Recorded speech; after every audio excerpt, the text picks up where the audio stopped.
don't let the platform be your solution.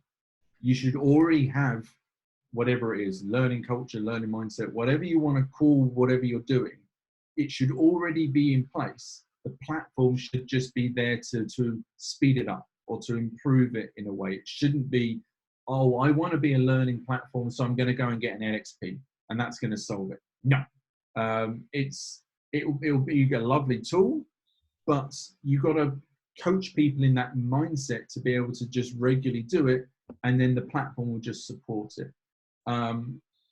In terms of other practices, I mean, I always kind of push towards, if I think of platforms, is I won't particularly push any one particular platform, but it's that LXP, that learning experience platform, rather than just relying on an LMS. Especially look out for ones that have open APIs or XAPIs. But basically all that means is it's, you hear a lot of terms, I hear this term, a single source of truth. In other words, that this is the home where we have all our learning, but our learning comes from LinkedIn Learning, from Biz Library, from this resource, from that resource, from TEDx, from Harvard Business Review, from all these different areas. And then it's just laid out for you so that you can kind of jump in and go, oh, I like that, I'll share this, I like that. And then the whole point of a good LXP as well, we'll start using recommendation engines and think, well, if you like this, then you might like that. If you like that, then your peer will like that, and that, etc., etc., etc. So that platform allows you to expand, but it's that mindset beforehand rather than going on. And what I'm trying to say, it's the mindset before, not relying on the platform to do your heavy lifting. I don't know if that answered your question, but great stuff. Sorry about technology issues at this end as well, guys. So we're good to be back in the conversation. It sounded like I joined at a really good point where we were talking about kind of how we do that. So Richard just put on the chat there, started experimenting with Google Classrooms. Do you have any experience with this platform? So Toby, anything? Not with Google Classrooms. I'm assuming Google Classrooms are like a hybrid online collaboration. So we use Cisco WebEx. So we use WebEx Training, WebEx Meeting, WebEx Teams. WebEx Teams is basically like a Slack or an MS Teams. One of the things that I have just kind of actually guiltily not thought of before, but just got into, is these collaboration rooms. So for example, Miro or Nueva, and I'm not talking Google Docs as in just one team can all work on the same doc at the same time. It's a collaboration white space. So if you haven't used it, Miro do free trials and stuff, but for me, it was just a eye-opener. It's a revelation, because what it allows you to do is put all your curated content inside a permanent platform, and allows the learner to just jump in wherever they want. They can take a bit of here, a bit of there, but also at the same time, everybody can collaborate. So you can put virtual post-it notes on a brainstorming session, and then that can then lead on to another section and another section. I'm not an expert, because I know it's started off in this virtual agile world, because it's all about Kanban boards and all these kind of things. But and that's the reason why we started it, because our company's going agile. But it's something that the training world should really, really adopt and use as a best practice, because it's going to open up a whole new world to what we can actually deliver. Because I think that's quite interesting and great question. Thanks, Richard, for that one. But I think it's really interesting, isn't it? There are so many other disciplines in our businesses that are advancing tools for their needs that actually L&D can take advantage of and learn from and use. So like your example of it's something that's designed around agile and kind of Kanban boards, but actually there could be other applications for it if we are just keep our eyes and our minds open enough to go discover it. And that's what I was saying, kind of meant before about this kind of, if you can get your team in your company to be self-developed, this is the kind of stuff you can actually spend time investigating and going, oh, this is great. I mean, like, for example, there's another great tool I found called Sissoko, which allows you to free time. Again, if you want to know like more of these tools, I would strongly recommend checking out a lady called Lisette Sutherland. She does collaboration superpowers. On a website, she gives you all these kind of tools and more. I actually it was a host on one of her podcasts as well. But she is an absolute expert when it comes to this kind of thing. So Sissoko allows you in real time to know where people are. Lisette. So I rather than a Y. But it allows people to see in real time where they are. So if you're in basically like a floor plan, and you can see, David is working on this project, and you can physically go up and knock on his virtual door and say, can I have a chat? Or you can set yourself in the coffee room, or you could set yourself in a private room to say, don't disturb me. There are other tools, things like, I know Zoom do it. I don't know if it's even available on this one, is that you can make your background blurry, or you can even do portable green screens. So you can then, kind of ignore all the back. So you don't have to have a studio to record your films. You can just do your own thing in wherever you are. But there's all these tools that are not necessarily used for training that you can go, maybe if I use that, maybe how can that, I wonder if let's try it. And boom, it becomes something great to use. Absolutely. Yeah. And again, it's just that being connected into the business to understand what they're using and then find out how you could apply it for yourselves. It's amazing how many platforms and tools a company is actually using that L&D aren't aware of, because they thought, well, it's not training, they don't need to know. And you think, oh, this will be brilliant, kind of thing. So yeah, absolutely. So I guess what I'm just interested to kind of have a look at as we go through, and again, keep the questions coming in, guys. So some good discussions and debates that that's bringing up there.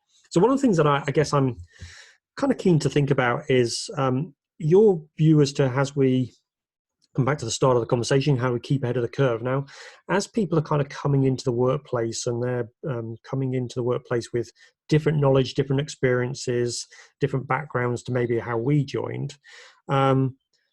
And a lot, particularly in the education system in the UK, we don't really teach people how to learn. We teach people how to gain knowledge and pass tests and retain knowledge for a short period of time to get through an exam, but we're not necessarily teaching the real life skills of how to learn. So what are some of your thoughts about how we best arm, particularly our new people coming into the workplace, with the skills of self-directed learners? So for me, there's two things that I want to talk about there. First of all, is that kind of testing, and I hate gamification with a passion. Apologies for anybody in the thing that they live by. I can't stand it. I honestly think, and again, well, apologies if this upsets anybody, but I honestly think gamification is just a way to make a boring training fun. It's like, why spend the time doing it gamification? Just spend more time making the actual training more engaging, that people will want to do it, not that they beat Fred from Singapore on their leaderboard. But yeah, I could go down a whole rabbit hole on that. So, and for me, testing is the same thing. I mean, we have an internal test for a lot of our mandatory stuff, like our code of conduct and stuff. All it teaches me to do is know the order of the right answer. I don't care about the actual answers. I just know, okay, A, B, C didn't work, so it's A, C, D, E. We've all taken multiple choice in the past at school, and you don't learn the stuff. You just learn the order, which is a different skill. So to me, there's a couple of things. First of all is that, and not just UK education, the world education, I think is a wrong place. And that's not their fault. I know some very, very good and related to a lot of teachers that are passionate. They're more passionate than I am in terms of education, and the patience they have. Yeah, that's a different story. But it's more about that when they got into education, the world was a very different place. And yes, they're trying to catch up. But it's almost like the teachers or the world of teaching needs to go into that learning mindset kind of way, because they can't be the experts anymore. I mean, think of just coding, machine learning, cloud computing, AI. I mean, I've got a 2-year-old, and one of the things that I really want to do is buy her a Pi, right? There's kind of, is it the Raspberry Pi? I think it's the Raspberry Pi. It's basically a little kind of motherboard that you can code whatever you want. And that, even though if she hates coding, I don't care. But the fact that she can understand what is code, how to manipulate it, and how to change it. I mean, because like my manager and my kind of older peers, they struggle just with kind of turning on Zoom and knowing what button to click, and that's going to be a whole different thing when our kids kind of grow up. The other thing is not even within learning and stuff, but it's and actually it was my wife that kind of pushed this on me, was that things like financing, how to own a mortgage, how to buy a car, how to, just simple, how to cook. I remember when I was lucky enough, I was in a private school. My parents thought that was the great thing to do, which is fine. But I went through a cooking class before I went to university. And that was probably one of the most useful courses I did. Because before that, it sounds stupid, but I didn't know how to cook for myself. Obviously, I watched my mum and I helped out and stuff, but just those practical senses. So I think it's a combination of understanding future technologies and trying to get that into schools and having that same mindset. In other words, the teacher shouldn't be training it. The teacher should be a consultant to say, hey kids, go watch that TED talk, go watch Bill Gates talk, go watch all these great scientists and see what they've got to say. And then let's discuss it. Let's have that kind of discussion and whether we agree with it or not. And let's talk about practical skills that they can actually do in the future, and not, like if you take maths, you've got a calculator. I mean, even writing, yes, it's important that I'm grateful that I had the basic English skills to know how to write a letter, how to form paragraphs and that kind of thing, and how to spell. But we've got auto assist, and nowadays you've got text to write, and by the time our kids get to work, I can imagine they'll probably never have to write in their life. Mm-hmm. And they probably wouldn't even need to know how to write down sentences and all that stuff, because AI will just do it for you. But if you listen to my TED talk, I kind of talk about that a bit more, and I kind of I take it to silly examples, but yeah, it's the kind of where I'm going with it. But it's very true, because I was not long ago doing a session and doing the classic MBTI exercise of sign your name with your preferred hand and then the other one. And it was with a group of particularly young people. And when you go in, so how did you find that first one? I didn't say, I hardly ever sign my name. I never have to write my name. I didn't know how to write with my actual right, let alone with my wrong. Literally, they just, all of us who had maybe had that experience of a teenage years of practicing your signature. You want to be cool when you actually get to sign things. They'd never had that experience because they just really didn't need to sign that much stuff. So they'd never really bothered investing the time and energy. Yeah. So even that is changing, as you say. Yeah, I mean, even now, even just the signature. I mean, it went from obviously paper signature, then it was sign a computer, and then you can take that and plonk it onto an e-signing document. But nowadays, it's all APIs. It's just auto-authenticate. You basically just put an X, or I had one from HR yesterday that all it did was just have my name, just printed out, and by clicking it, I agreed to all the terms and conditions and blah blah blah blah blah. I didn't actually sign anything. And it shows how annoying or how the world has moved on, because I find it so annoying when I actually have to sign something off and print it out and send it out back in the paper, because you just think, come on. Yeah, like duplicates and 6 times this and all that kind of stuff. So we just got a few minutes left. So again, if anybody's got any kind of questions that they'd like to ask Toby, final questions to ask before we close, and please ping them in. It'd be great to see them. But I've got just one kind of last question. Actually, before we go into that, just seen Josie's put in there. So I find the opposite at the moment in terms of sharing. Tons of articles, resources being shared in our comms tool, Slack, which is overwhelming our people and they're switching off. Whilst the volume is fantastic, what advice would you give to people to make sense of the mass? Yeah. So very quickly, we use Yammer. which is a very similar tool. And we have the same thing. People stop using it because they get inundated. So the one thing we found is it was that we didn't actually train people how to use Yammer in the first place, or Slack, or whatever tool you're using. So the first thing is, before you even launch it, and it sounds stupid to train something like that, but it's things like most people in our company didn't realize you could change the notification setting, so you only get notifications of the things you really, really want. And you can just, say, I only want that group to give me once a week and that group once a month. But that give me straight away. So first of all, it's that kind of making sure that people know how to use the tool, and things like hashtags and all these kind of things to make it better. The other thing is it's a coaching thing, and it's not always easy, is to get people to think not in the old way of, oh, everything you send me I've got to absorb and I've got to take in and I've got to do everything you tell me. It's no, I'm just going to give you a few different things, and you've got to train your own mind. Better easier said than done, I know. You've got to train your own mind to think, yeah, I like that bit, I'm going to scan that document. Yeah, I like that sentence, but the rest of it I ignore. I like this, I don't like this. Yeah, and it's that self, I don't know what the best word of putting it is, but it's that kind of still get all the great information, but filter and make sure that their own mindset is not thinking, you've got to learn this, you've got to learn that, you've got to learn that. It's that going back to that company culture of we're just going to give you all these resources, you've got to start to pick out. And going back to those team building where you can put 5 minutes of your team, that's where you can start to say, right, did anybody find any of these resources that are useful? And everybody goes, no, they're all rubbish. And great, no problem. But then you can start to filter what you like. Yeah, exactly. That kind of your comment from earlier about what's in it for me type of thing. Well, if I'm reading this document, what's in this for me? But it's a big educational piece, because yes, we need to change our own mindset.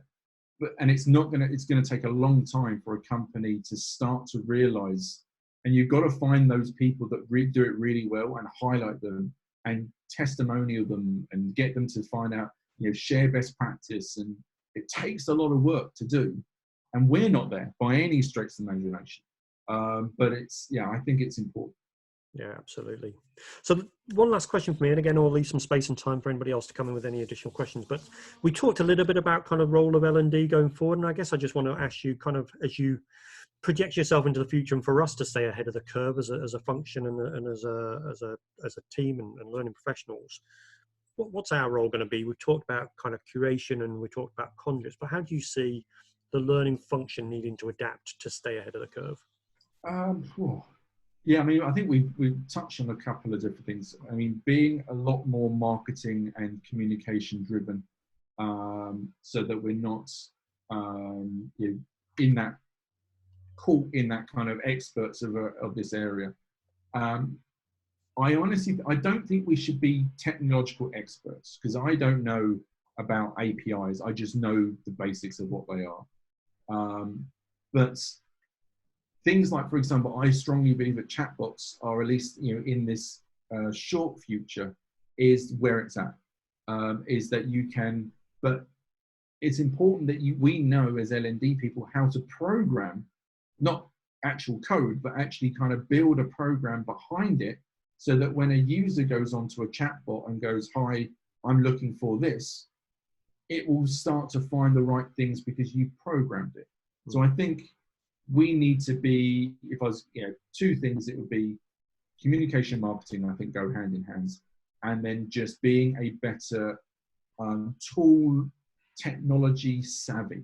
Not a coder, it's great if we are, but it's that kind of general mindset rather than deep diving into specific topics. Brilliant. Thanks, Toby. So we've got a question coming from Julia there, which is, different generations may struggle in keeping ahead of the curve as the world is changing so fast now. So how can we ensure that everyone keeps aware of the benefits, especially as they near retirement? So perhaps people later in their... I think that's that. I mean, so there's a lot of focus on onboarding, and offboarding maybe, but retirement, there's very little on, and that's a big mindset. It's almost it can be related to the current mindset of, we've just gone from working in an office to working at home. And you've got to figure out your new routines and all those kind of things. So it's finding niches like that, and then working out, right, what do you actually need to do it, and then building a program around it. And I know that doesn't answer everything, but obviously there's so much more that goes into that. Just on the bit of the millennials and Generation Y and Generation X, we actually did, so Hayden, you came on one of our Spark sessions. We actually did a Spark session on intergenerational learning. So a company actually specializes in how do other generations help other generations to learn off it. So rather than us telling the baby boomers to go, come on, you've got to be faster, we get the millennials to go, well, what are they into? How are they using social media and sharing, and then sharing that with them rather than us being the kind of the boogeyman. So I love that. Again, I think David put a comment earlier about actually talent within the organization and using that to so important. Yeah, great example. So great question from Susan there. So do you have any tips for organizations with many people without tertiary education who may find themselves lost the pull method? So a lot of people get very, I guess, settled and comfortable, and maybe that desire to want to learn gets lost. So think about tertiary education. We mean like kind of the traditional old school.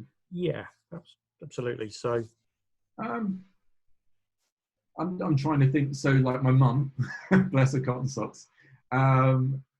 So yeah, she is about as technophobe as she possibly can, but there isn't a right way or wrong way to do it. I think it's just, again, going back to that, what's in it for them. Like with my mum, I helped her to use FaceTime and WhatsApp video for the first time. And it wasn't just saying, mum, you got to do this. All the kids are doing it. She's like, yeah, whatever. But if I said, mum, if you don't do this, you're not going to see your grandkids for months. And she's like, yeah, okay, now I've got a motivation to do it. So it's that understanding what is their motivation, why do they need to do it? And then usually the rest of it comes, not easier, but it's kind of easier to build around once you know that motivation. Yeah, and I think Susan points relating to also people who are perhaps not used to or in the practice of learning as a way of going about their everyday job. So it's not something that's in the forefront of their mind. How do we light the spark? You use Spark sessions in your business. How do we light the spark for people who perhaps lost the habit of learning? Yeah, and just to comment on Susan when talked about kind of low skilled, I think there is maybe a kind of, especially if you go through education, and I've been very fortunate to go through private schools and university and all that kind of stuff. A lot of the times though, it really doesn't mean diddly squat. If you've got somebody that's low skilled but they've had a hell of an upbringing and they've had stories, the number of stories that when I was doing training sessions, that are people, that are kids and kind of young adults that have had either troubling upbringings or interesting, should we say, the stories they can tell. And I know it's maybe corny, but stories are that's what we do. We make stories. We make training is a story. So if you've got somebody that has experienced all these things, and you can get that information out and tell them that you've got a great story, now just convert that information into a different way of putting it. If anything, they've probably got a better chance than maybe some of these people that have gone to university for 4 years and never seen real life. I know that's not true because university itself is a different level of education. But I hope you see my point. Yeah, again, I think it's a really valid point, a great question from Susan. And I think one of my favorite podcasts is the Finding Mastery podcast by Michael Gervais. And on there, the majority of people he interviews have had some kind of troubled background, which has led them to be as great as they are. And it's their stories they tell, which is far more insightful than any education system they've been through, because they've learned to grow through some of the adversity or some of the difficult situations. So thank you, Josie. No worries. If anybody does need to drop off, absolutely. So if anybody's got any final questions just before we close, we've got a minute or so left. So if anybody's got any final thoughts for Toby, then I'll just give you a second to pitch those in. Toby, anything else? Obviously, while we're waiting, if you haven't already, feel free to kind of link with me on LinkedIn. and I'm happy to either have, one-to-ones or, further discussions on any of this, or just, kind of ping me or whatever, and I'm happy to answer, or not answer. Makes it sound like I'm the expert. I'm not. But happy to have the discussion. I would definitely recommend you to connect with Toby. Some of the work he's doing in his business, some of the Spark sessions that I've had the fortune to support with, are great ways of really bringing this to practical reality. So I would definitely encourage you to check out Toby and connect with him, and maybe take him up on that offer of a discussion if this is something relevant to you. So I just want to say thank you all once again for joining us this morning. It's been great. Toby, a really special thank you for giving your time this morning. It's been brilliant to hear your thoughts. Oh, it's my pleasure. Thank you for everybody for their time. Yeah, got some good thumbs up from around the room. So I think there's been some real resonance with people, which is lovely to see. Real big thank you for everybody else for coming on the session this morning. I just want to let you know that, as always, our Wellness Wednesdays, 10 o'clock on Wednesday morning. You should get a link to that. You're more than welcome to come and have a chat. We literally just chew the fat for an hour, have a chat about how our weeks are going and how we're all thriving or surviving, whichever it is in lockdown. So come and join us if you are around on Wednesday morning for just a virtual coffee.